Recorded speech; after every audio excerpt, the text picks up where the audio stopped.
Hello, hello, hello. It is time again for the show.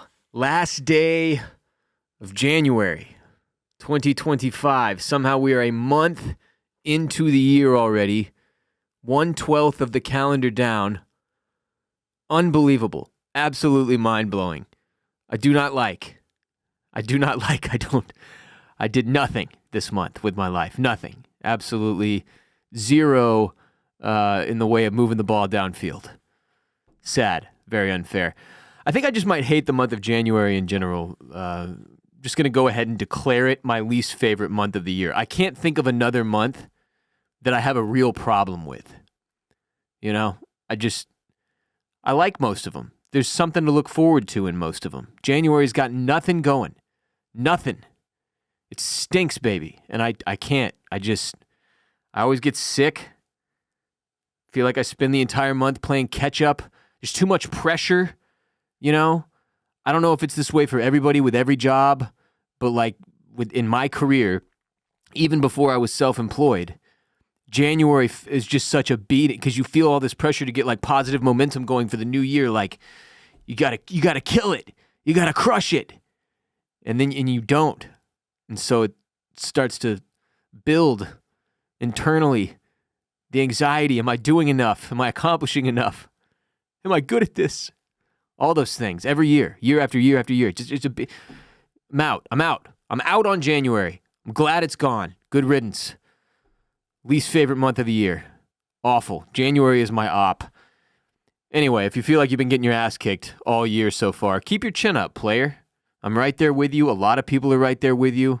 It's a tough one. You just got to stay horny and keep it moving. Stack good days. I just got over the flu, or whatever god-awful virus my kid brought home and infected me with. Took almost a full 2 weeks to get all the way out. Like a week and 5 days. 13 days. 12 days?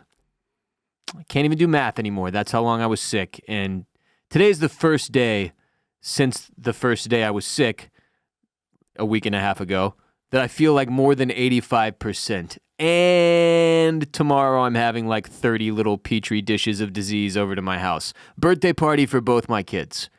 Combination. Both kids. One party, one house. My house. And so the odds that I exit this weekend without picking up some other sickness are incredibly shitty. They're shitty odds. Bad odds. Bad. Very bad. If Vegas took a line on whether or not I roll into next week, the first week of February, healthy, the odds would be somewhere around minus 150 sick, plus 280 healthy. So it's not good. Heavy favorite on me catching something from this party. And if you're not a parent, you don't understand. You can't understand. You probably just think I'm a pussy who cries about the common cold. And to be honest, that's true. But having small kids is a complete and total reset of your immune system that basically occurs every time school or daycare starts back up. So like twice a year at a minimum, you know, with the new year after Christmas break, when they all get back together, they all get each other sick, they all make new diseases together, and then they go home and they spread them to their families and throughout the community. If you're like, why is everybody in America sick all the time? It's because of school and daycare for little kids. That's where all of this shit is starting. Maybe not COVID, but all this other shit starts with the little ones, the small people. The children are our enemies when it comes to thwarting sickness. They're great at it, man. If for science purposes, let's break this down. They don't have the immune systems yet. They're building theirs up.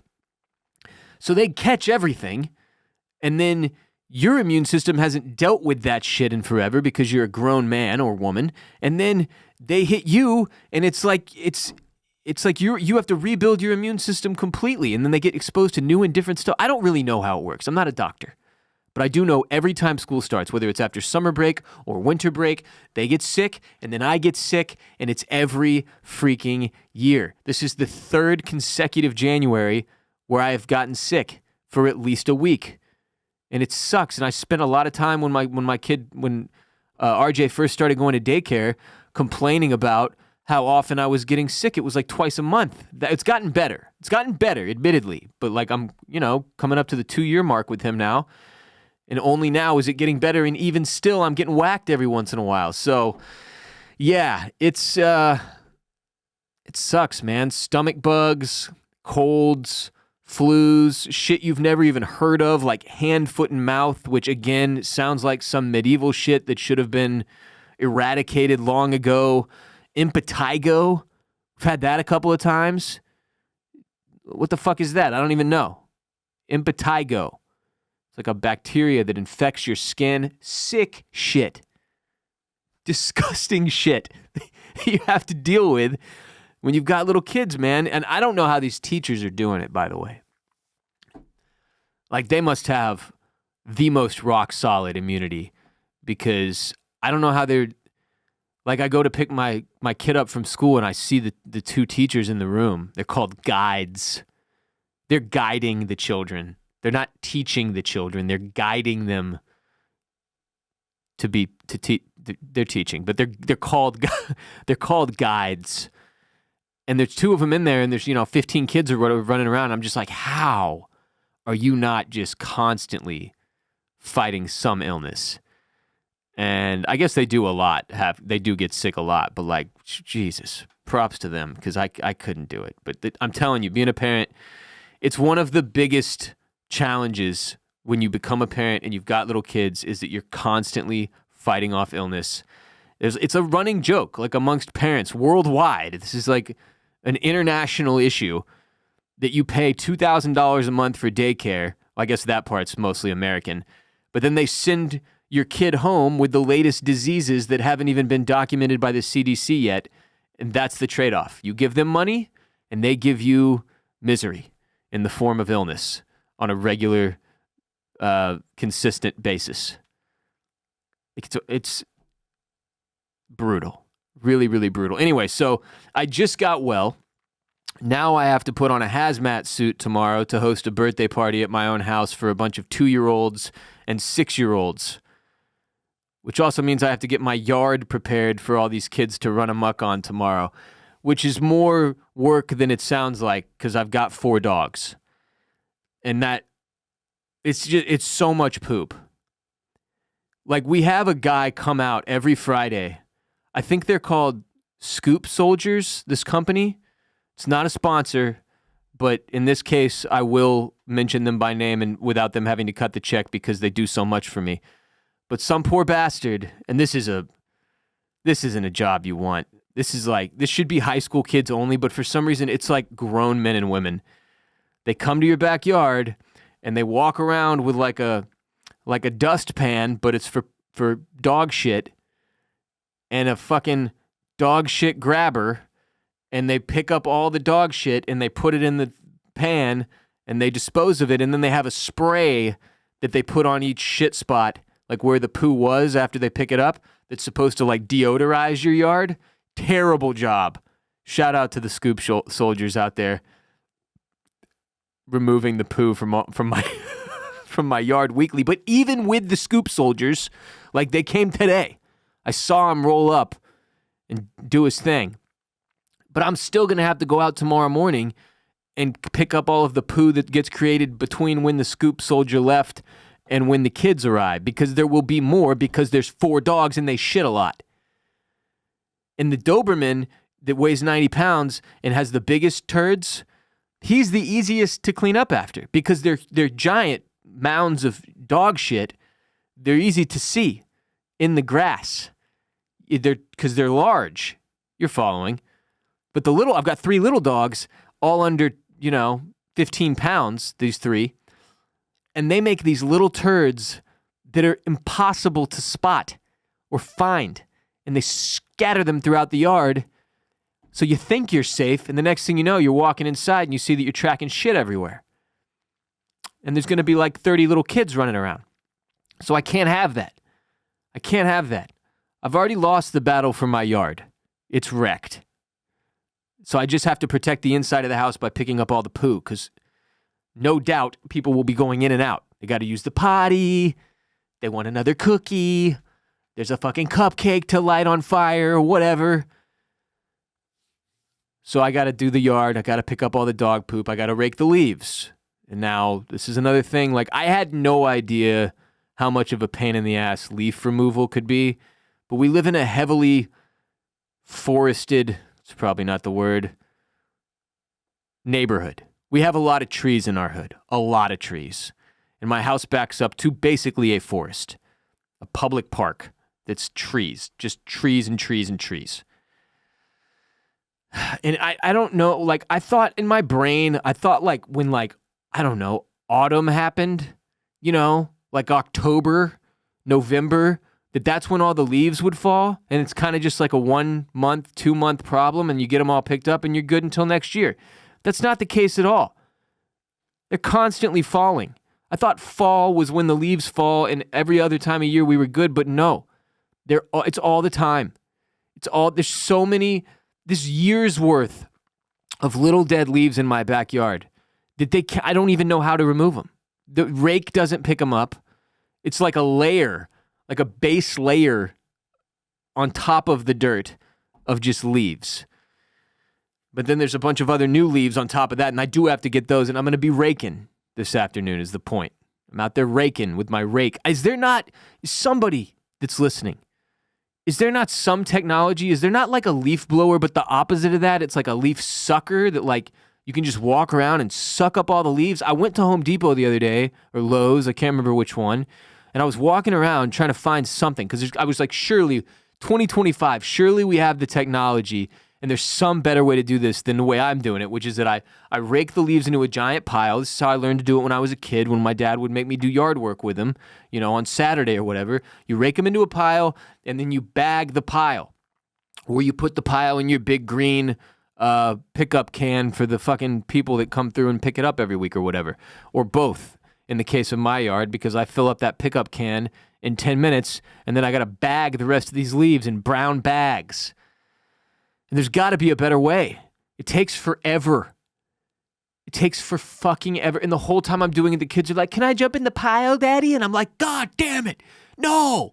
Because that it ruins the pile. Or my son comes out and he wants to help. He's a sweet kid. They both are sweet kids. They want to help. We got a little rake, a little child rake. He takes the child rake. Guess what he does with it? Guess what he does to the pile with the child rake? He fucking destroys it. He spreads the leaves out. He depiles the leaves with his little child rake because he doesn't know. And I can't even be mad. I'm mad inside. But I can't be mad at him. It's not his fault. He's a 2-year-old. But God, he's terrible at helping with leaf removal. So I got to do that. Got to remove all the leaves. Got to get the yard ready. No ponies this year, which is huge. The last 2 birthdays, we had like 4 ponies and a full-sized horse in my backyard, which the yard is still not recovered from. But we're not doing that this year, thankfully. My stepdaughter asked for something different this year, which is a huge, huge win.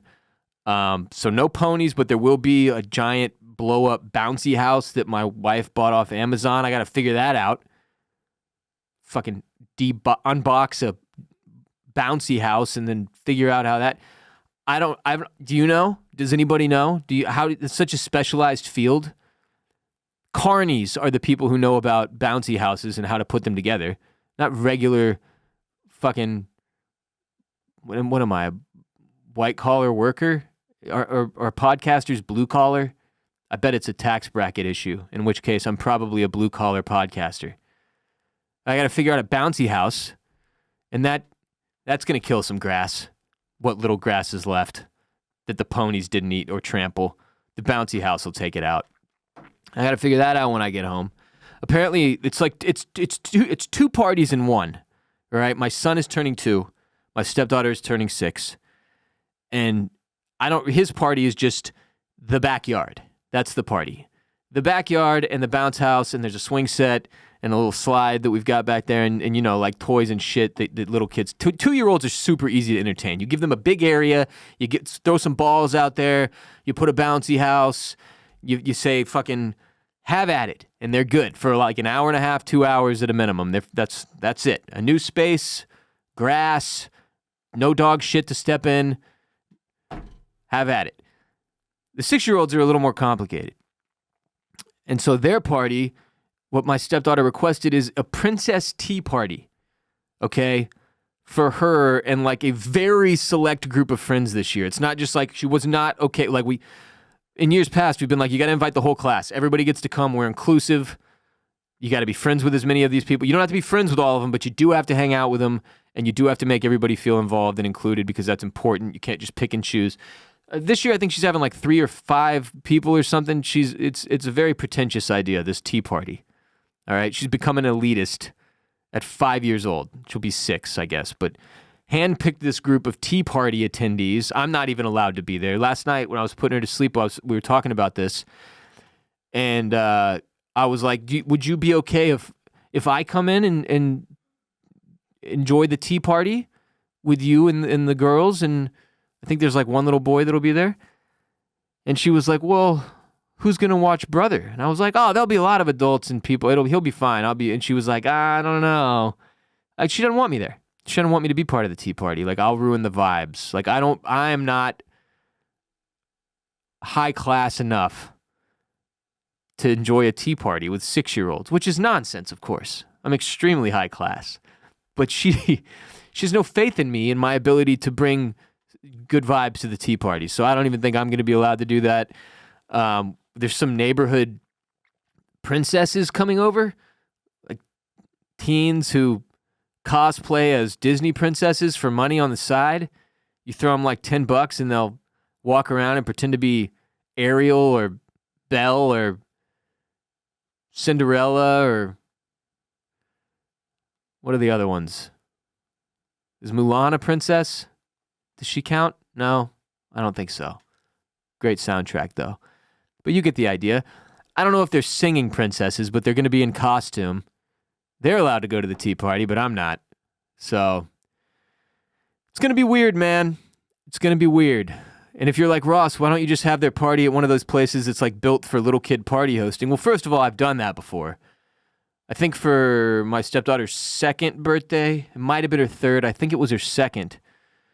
We had it at a place called the Aquarium, and it's not like the restaurant. This was like an aquarium, but it was an aquarium in a shopping center, which was, anyway, it was wildly expensive. Insane.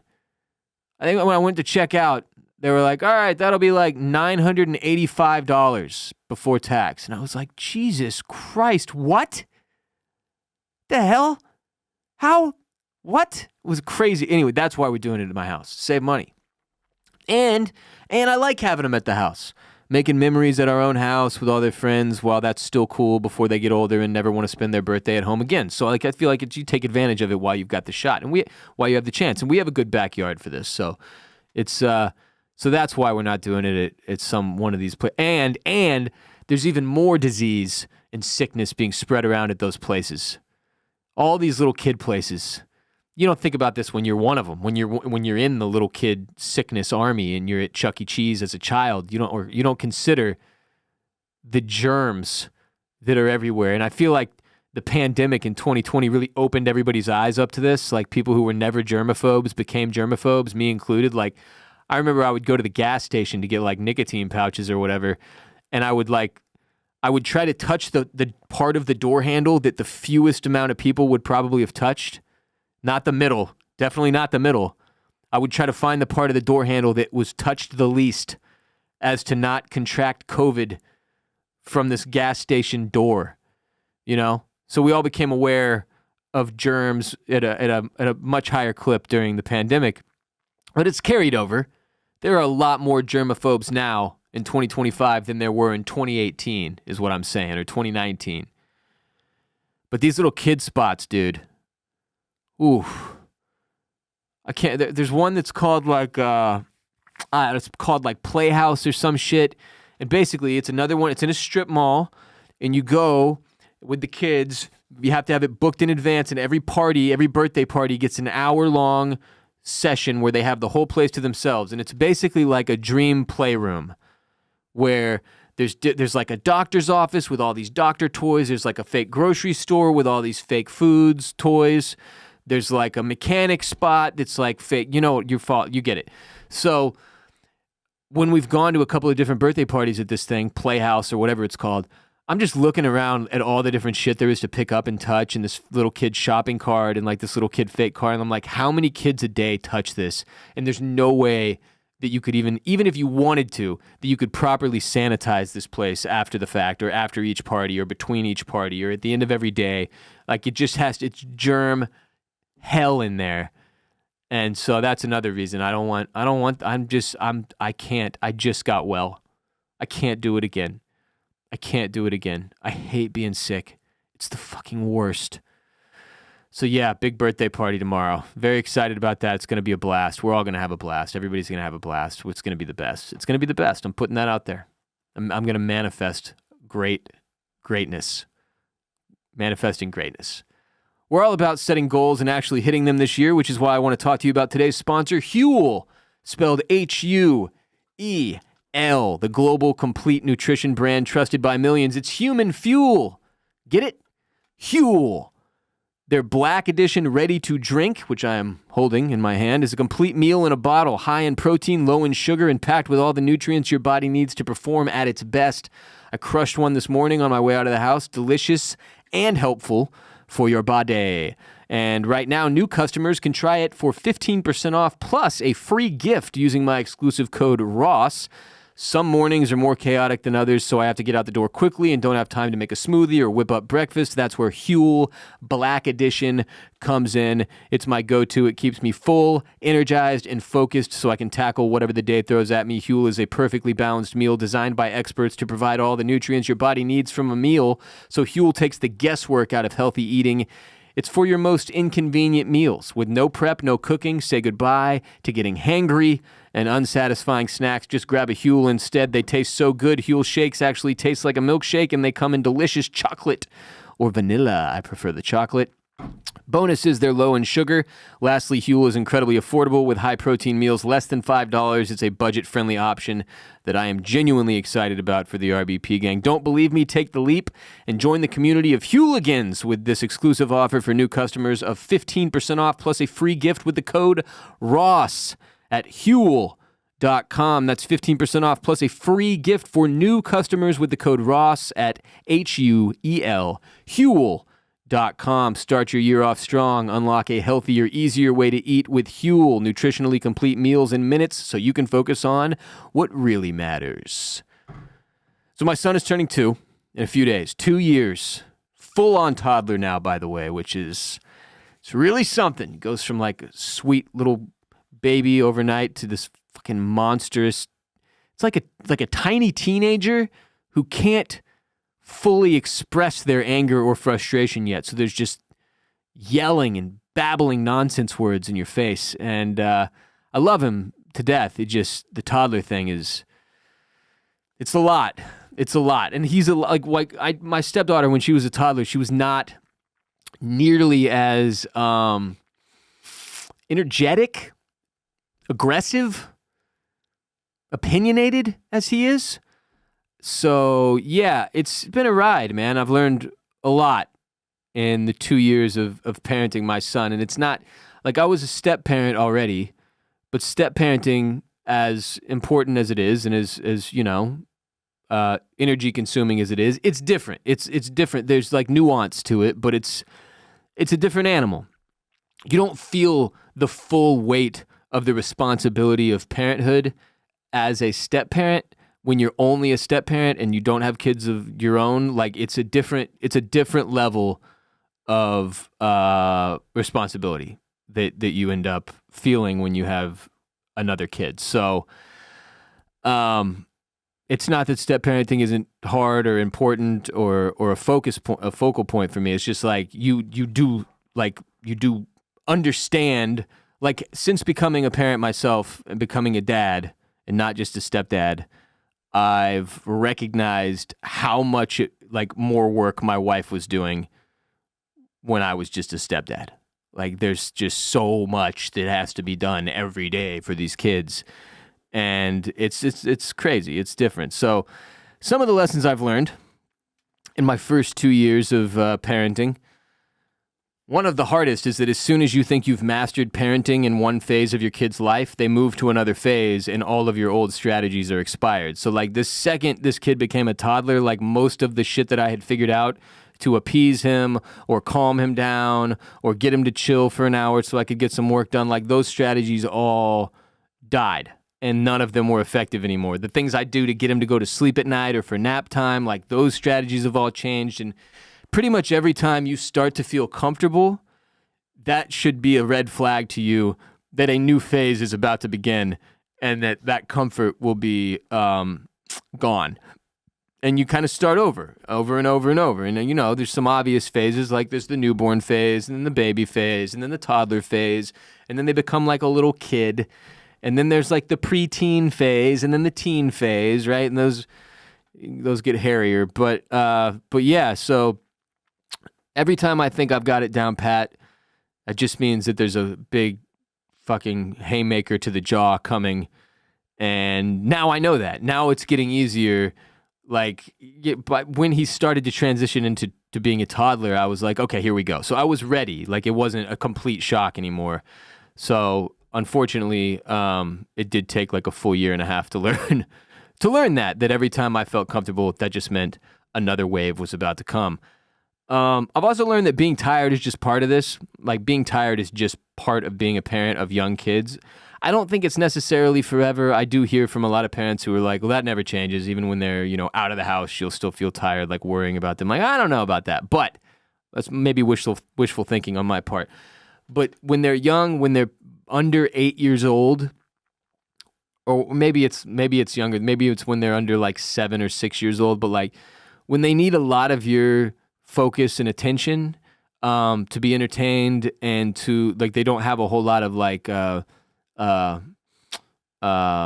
what's the word I'm looking for? Like individualism yet? Like they're still very dependent on you for like food and snacks and entertainment and playtime, and like it's exhausting. It's really, really tiring. There's no real break from that. I mean, at night, you know, when they go to sleep, but that's like you get maybe an hour or two before you pass out and then the next day starts. So it's just part of it. And you kind of have to make peace with it and learn to live with it and figure out ways to still be productive while not feeling 100%. And this was probably the biggest challenge for me in terms of the transition to full-on parenthood, because I don't do well when I'm tired, man. I'm not a morning person. I struggle, you know, for quite a while with like morning depression, and there was mental health aspects of this that made it more difficult. But eventually, I feel like over the last 6 months, I've started to turn the corner and like get it and accept it and just know that that's the way it is and that all the other parents are tired too. And that makes me feel a little bit better when you recognize, like, I'll go to school drop off and look at the other parents and that are walking in and out with their kids, and I'm like, oh yeah, you all look like hell. Everybody's going through it. It's not just me. Good.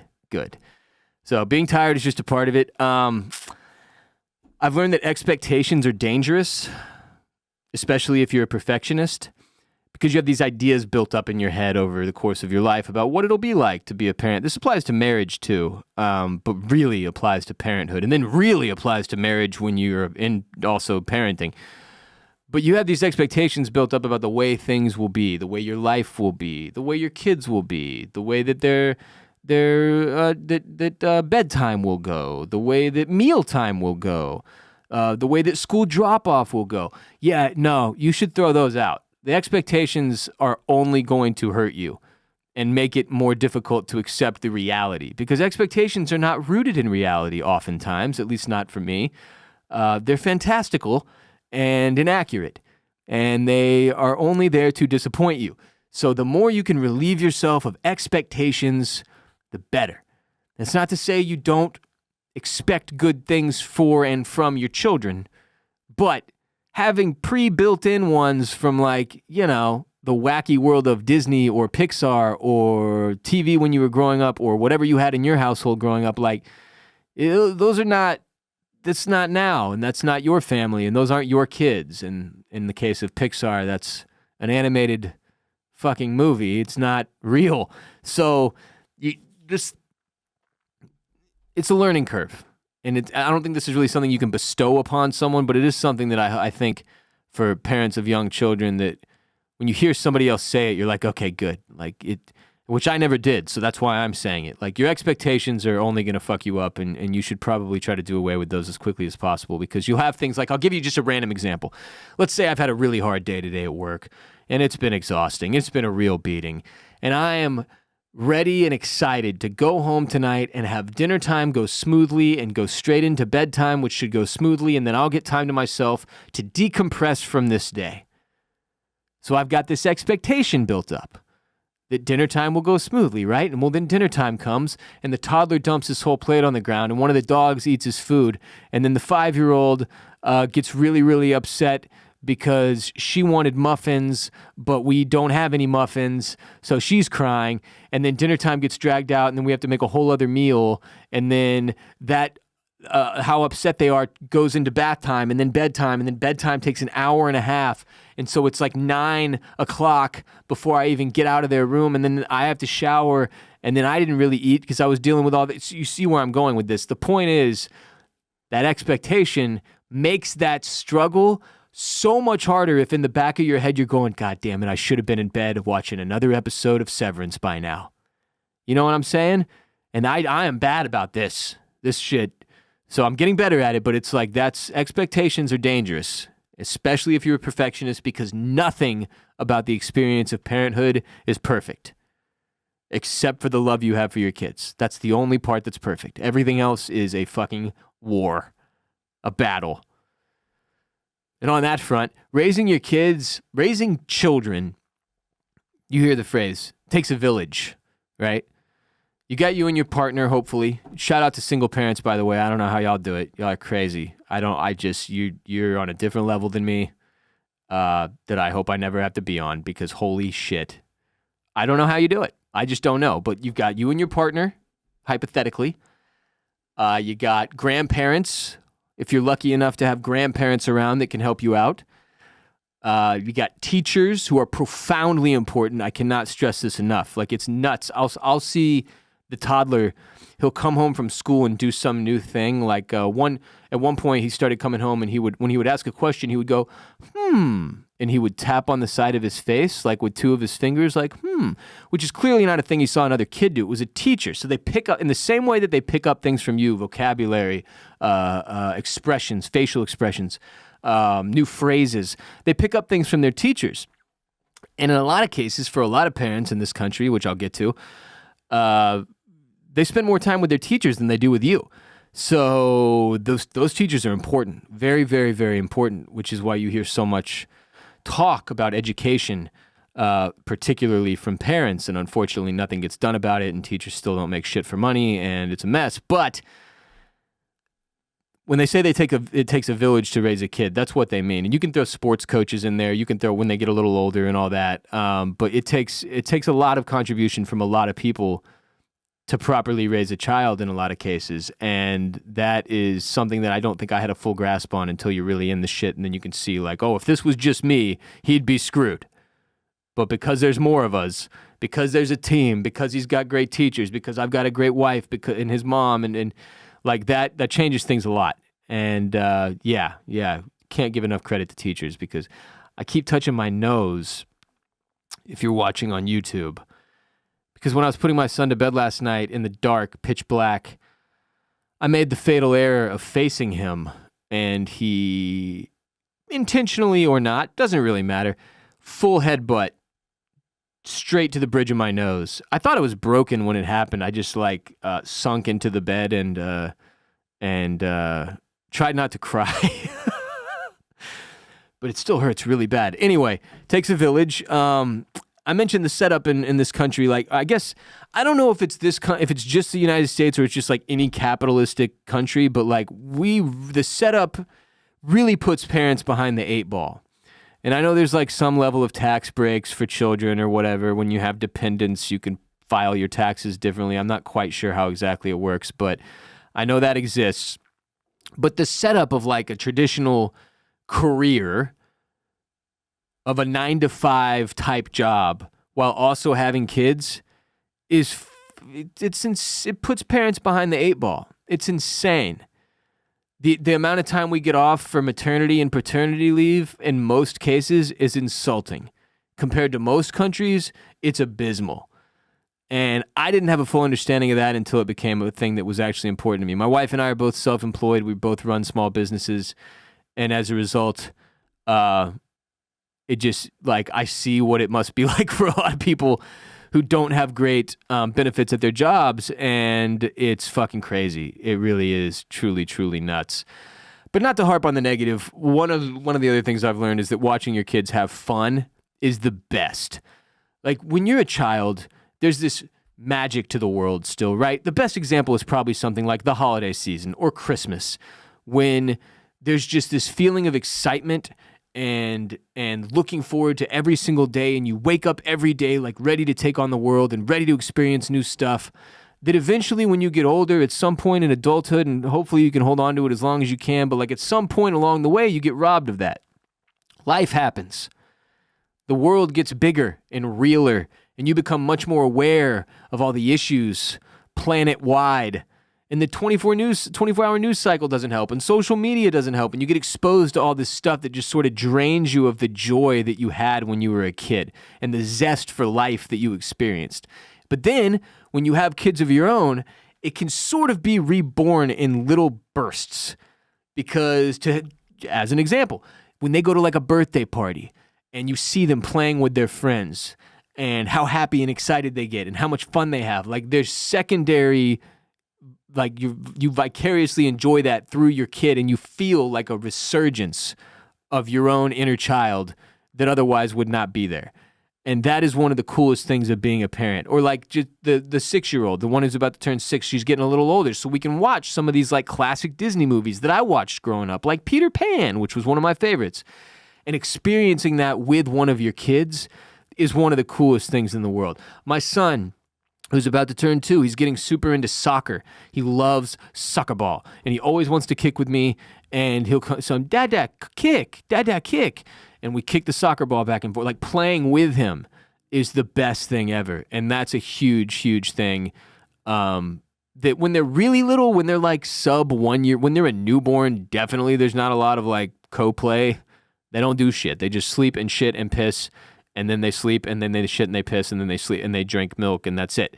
When they get a little older and you start to see their personalities coming out, and they start to be interested in things, and they want to play with you, like, and you can co-enjoy things with your kid. It's just the best.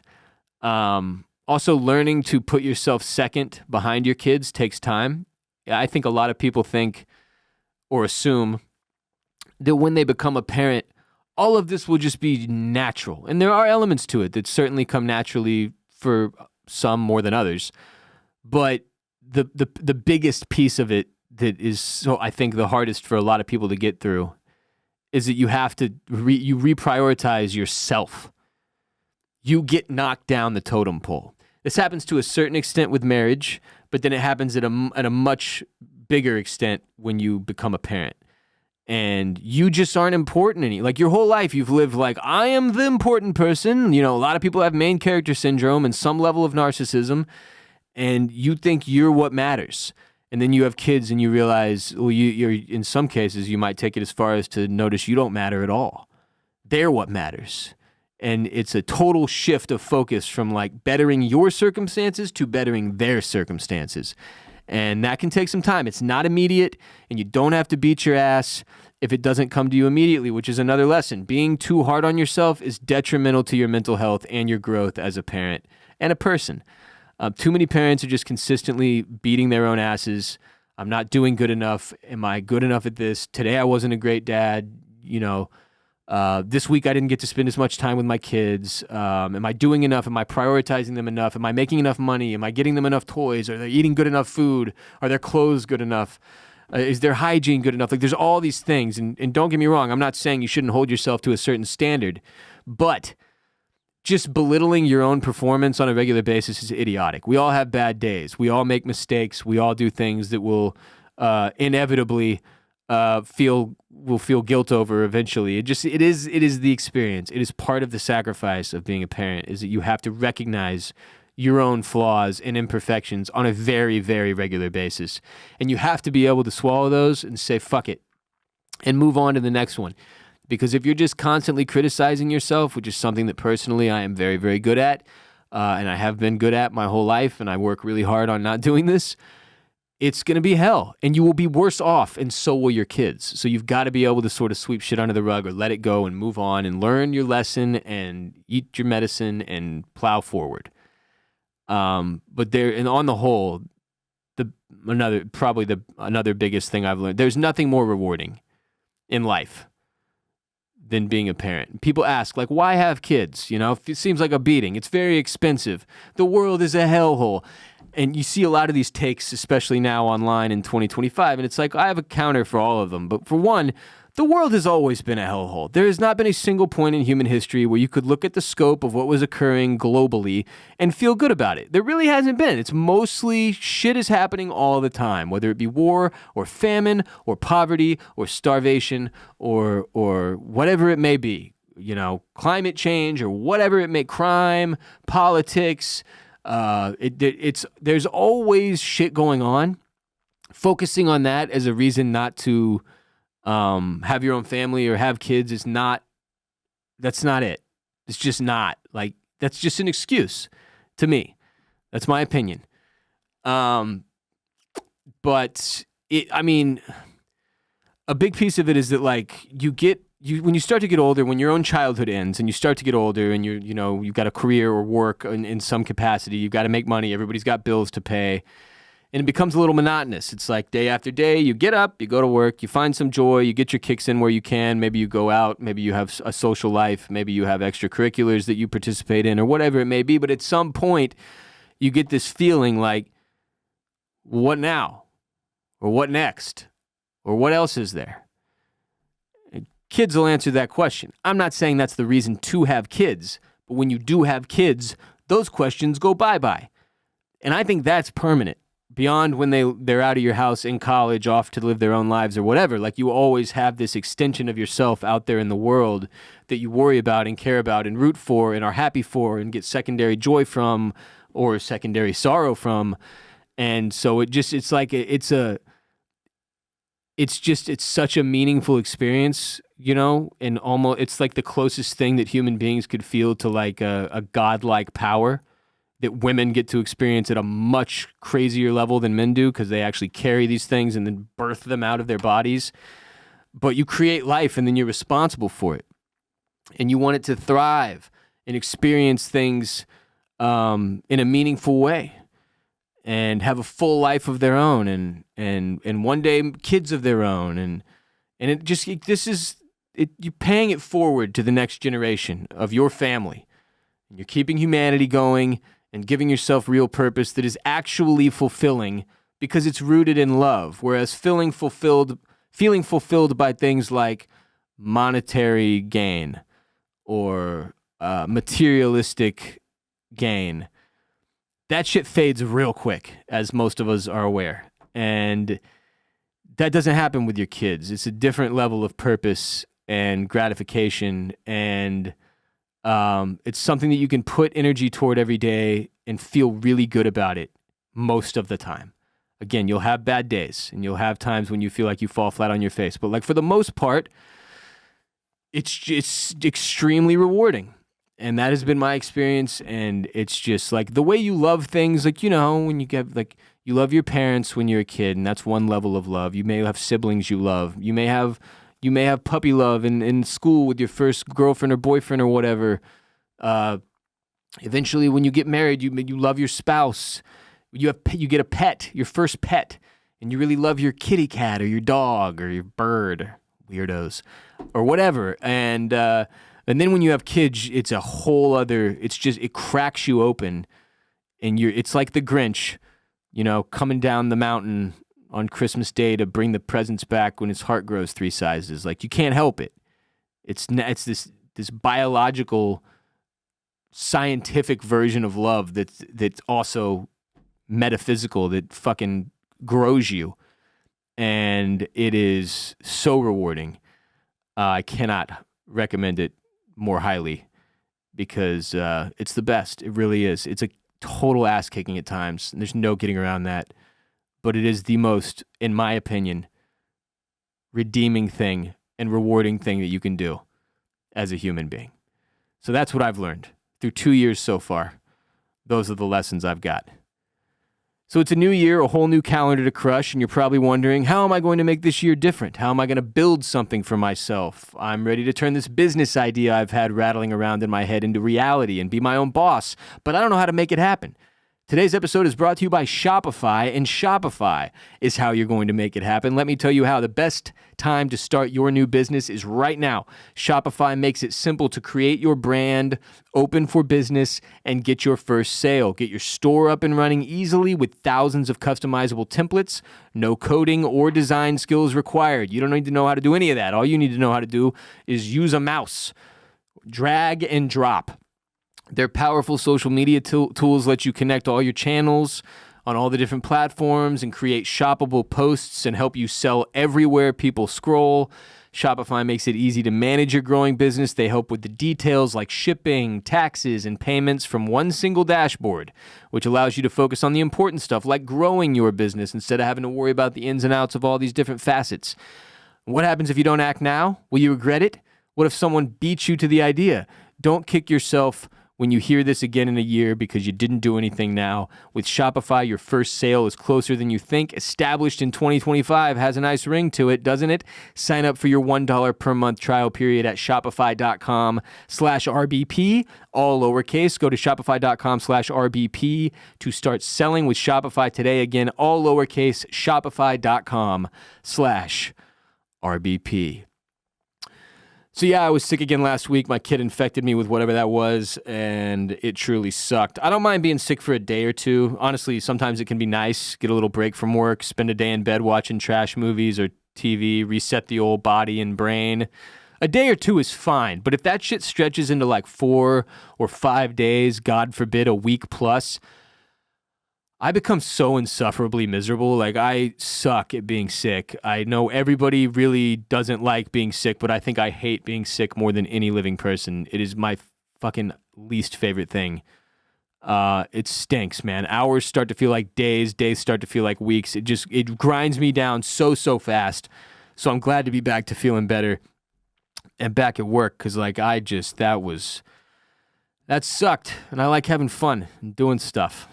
Can't really do that when you feel like assholes. So, speaking of fun, once again, producer Kade and I had a ton of fun on patreon.com/Ross Bolin podcast this week, taking hotline calls from the RBP Gang. So we're going to close out today's show with a preview of this week's Patreon episode so you can hear a couple of hotline calls and our responses to them and get a feel for what's going down on Patreon every week. Here you go. Enjoy. Ross, Kade, what's good? It's Jake from Nashville, Tennessee. Dude, I got a damn bone to pick with Walmart. I don't like Amazon. I do my grocery shopping at Kroger mostly. Okay. And, dude, I hate to say it, I'm down bad in the sock and underwear department. So, you know what? I was like, dude, let's just go to Walmart. Let's, get what we need to get done, and we'll get out of there. Ross and Kate, tell me why when I get to the socks and underwear, they're locked up in a motherfucking cage like it's a goddamn PlayStation 5. It's ridiculous. There's a button that said ring for assistance. No! No, dude. You think I got to get some fucking person to come open up a thing where I can buy some Hanes?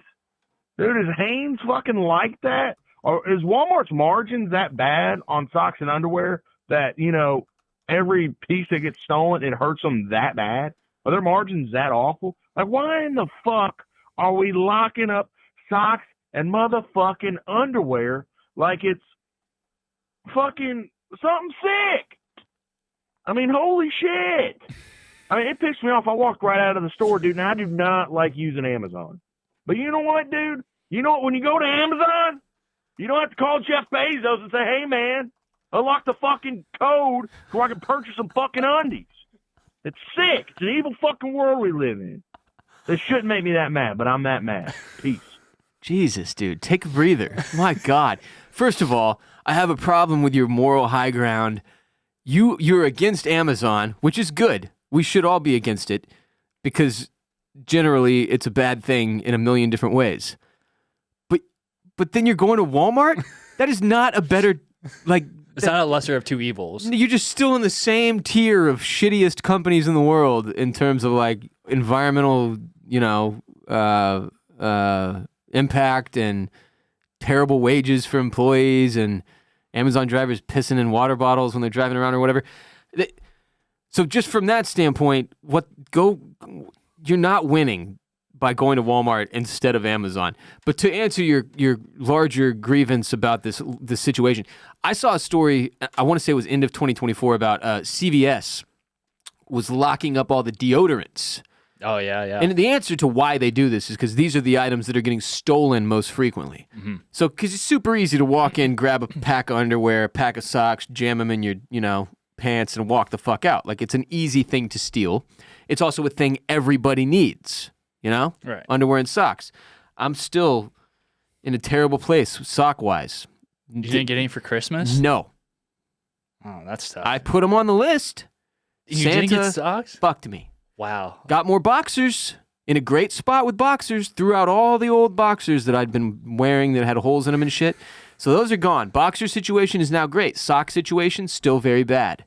The other day, and I'm ashamed to say this, but I took a dirty pair of socks out of the dirty clothes hamper and put them on my feet because I didn't have any black socks and I needed a pair of black socks.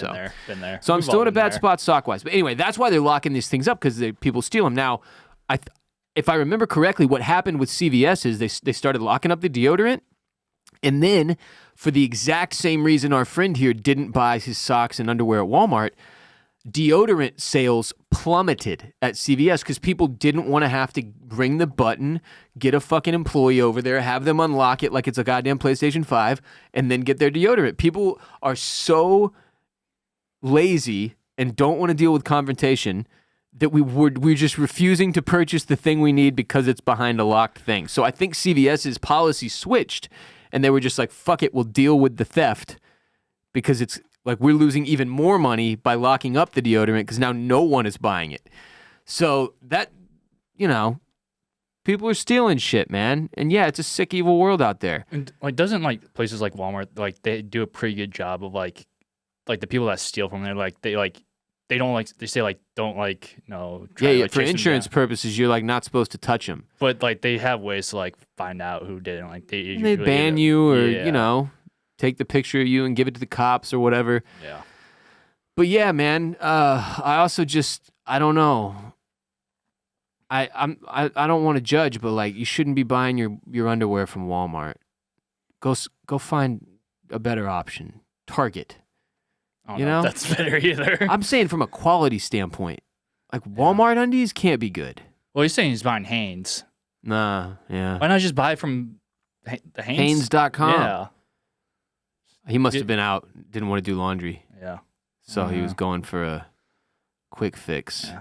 I've also been seeing on TikTok that stores are locking up Ben & Jerry's ice cream. Oh, are the stoners stealing Ben & Jerry's ice cream? I don't know if it's for that reason, but I've been seeing there's other ice cream you can just open the freezer door and you can just get it, and then for Ben & Jerry's they have a little lock on it. Are you seeing something about this? Yeah, I'm seeing the headlines. Shoppers are noticing Ben & Jerry's is under lock and key while the other ice creams are not. At Albertsons. You ever been to an Albertsons? I grew up next to one. It was gone now though.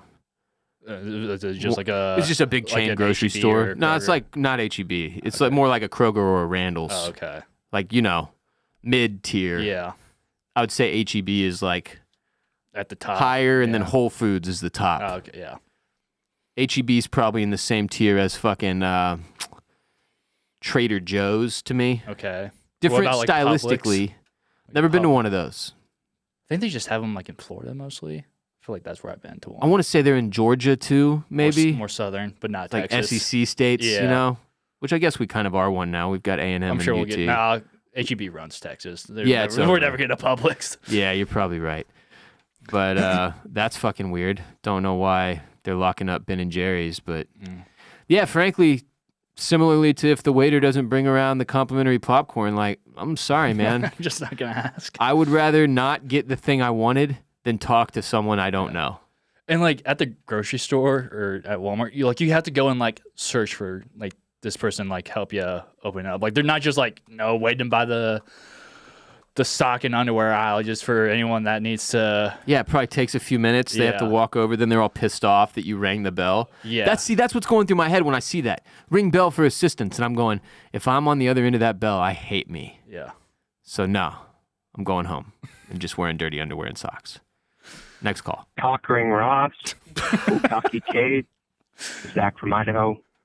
Just a quick trash or not trash. I feel like I encounter this much too often, which is not healthy for a full adult, but going in the bathroom and the toilet seat's covered in piss. I always find myself wiping off the other dude's piss before me on the toilet seat. Is it trash or not trash to wipe up after another man's piss onto a toilet seat before or after taking your own piss? Just need to know. Am I disgusting for wiping up somebody else's piss with toilet paper? Or is that something you guys do? Peace be with you and also with you. Keep up the good work. Later. Hell no. First of all, this is another advantage of being a home-based shitter. I don't have to worry about other people's piss, brother, because I'm not sitting down anywhere but my own commode. But no, if I walk into a restroom, into a stall, and there's piss on the seat, I need to shit, I simply leave that stall. That is not my job. And I am not getting a bunch of toilet paper and wiping up somebody else's piss. I'm not doing it. Like if you're pissing, like you wouldn't wipe it up either. If it's my piss? No, Yeah, like, I'll do my piss. No, like if there's piss on the toilet seat, but like you go in there and you have to take a piss, he's asking, are you wiping off before? No. You're doing Why would it. I care? Yeah. No, I'm not doing it ever. Oh, you're not touching it at all? If it's other people's piss, I'm not touching it. Well, what if your piss is on there too? Combined with the other people's piss, not my problem.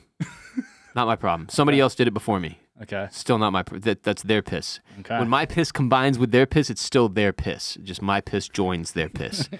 So I'm not wiping up anybody else's piss, man.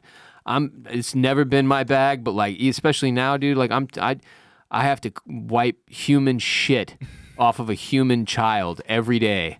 Sometimes it is gnarly, and that is as far as I'm willing to go, and that's for my son and no other living human. So I'm not touching anybody's pee or poo-poo.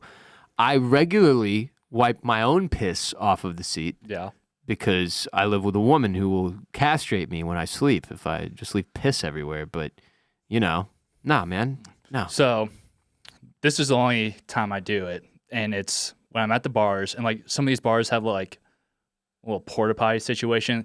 Because for whatever reason, some of these bars think, oh, we just need two bathrooms, just literally 2 toilets in these bars. So some of them added porta potties, and the porta potties, there's like lines, there's like guys and girls. So like, if I'm using the porta potty and I get some piss on the seat, I'm wiping it off. Even if there's other people's piss on it, I'm wiping it off because if like there's a girl behind me, one, I don't want her to think that this guy just pissed on the seat, and 2, I don't want her to have to deal with a gentleman. You're a gentleman. Yeah, I don't want her to have to deal with like wiping up someone's piss. Pee-pee. That's gross. Yeah, so that's why I do it, and that's like the only time I do it. Good man. Yeah, good man.